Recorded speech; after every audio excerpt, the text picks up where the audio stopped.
Vamos falar agora da via retal. Então, quais seriam as vantagens da via retal? Então, uma das vantagens é que sofre menor efeito de primeira passagem hepática. Nós vimos o que é efeito de primeira passagem hepática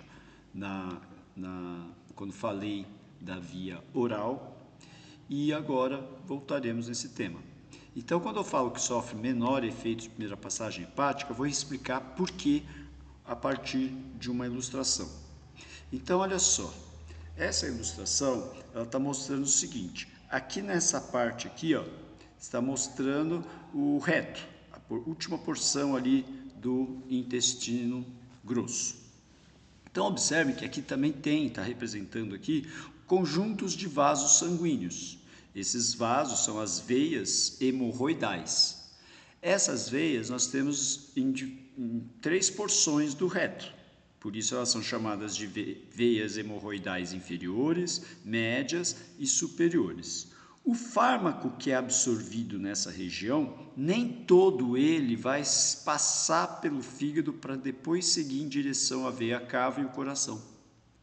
Então, boa parte, você vê aqui as veias médias e as veias inferiores, elas vão recolher o fármaco, né? O fármaco vai ser absorvido, atingir essas veias médias e inferiores, e observem que essas veias vão convergir diretamente para a veia cava inferior e já vai direto para o coração, não passa pelo fígado antes. Então, o fármaco que foi absorvido nessa porção não vai sofrer efeito de primeira passagem, apenas o fármaco que for absorvido nessa região.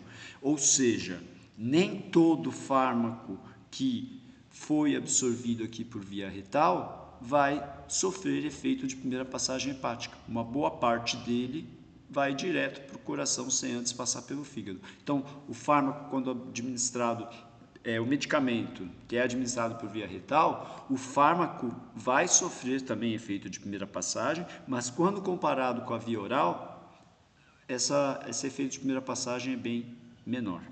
Então, isso não deixa de ser uma vantagem. Por motivos óbvios, o sabor e o odor também não vai interferir na adesão ao tratamento. O medicamento pode ser administrado a um paciente inconsciente ou que esteja apresentando vômito. E também o fato de administrar o medicamento diretamente no reto, você protege que ele sofra ação do ácido estomacal, das enzimas intestinais.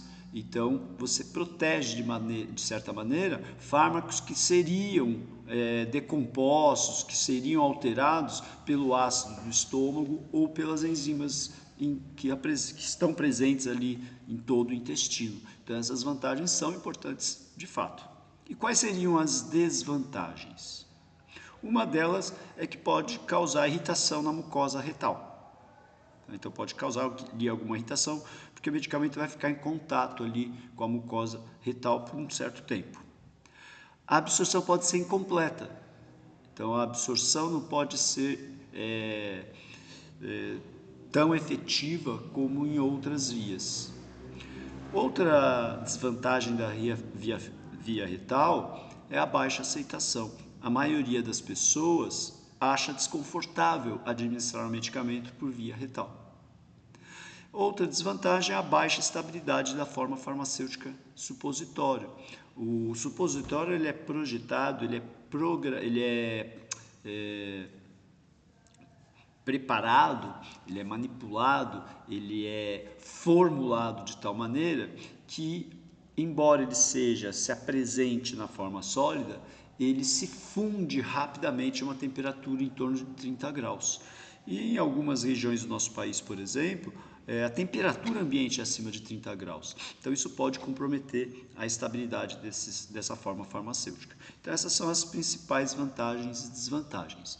Mas é importante, já que nós estamos falando de dispensação de medicamentos, sobre a orientação que se deve dar ao paciente quando você dispensa um medicamento que vai ser administrado por via retal. Então, se você tiver que orientar no paciente sobre como administrar o medicamento, é importante que você seja claro. Muita gente não sabe o que é reto. né? Então, uma das maneiras que você pode usar para orientar o paciente, então lembrando, por exemplo, na forma supositório, ele vem nesse formato que vocês estão vendo aqui na tela. Então, ele vem embalado aqui duas placas que pode ser de plástico ou de alumínio.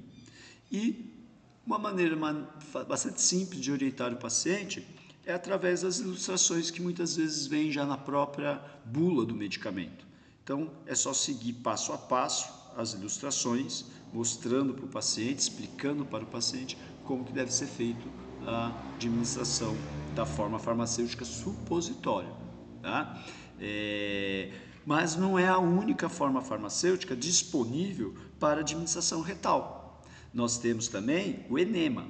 O enema é uma forma farmacêutica líquida, pode vir assim numa bolsa, como essa que vocês estão vendo aqui na ilustração, ou um frasco de plástico. Então ele tem um bico, onde você vai abrir, tirar a tampa ou cortar a ponta da mangueirinha e vai introduzir essa mangueira, a ponta dessa mangueira no reto e despejar esse líquido ali na região retal.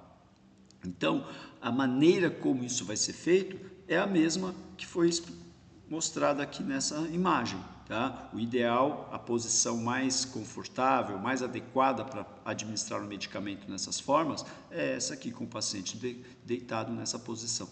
Tá? Então, é uma maneira de você orientar o paciente e é importante também que você saiba que não é só o supositório que existe para ser administrado por via retal. Isso é importante. Não é? Porque quando se fala em via retal, todos lembram apenas do supositório, mas não é.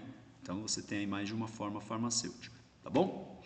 Então, sobre a via retal, são os aspectos mais importantes que vocês precisam conhecer.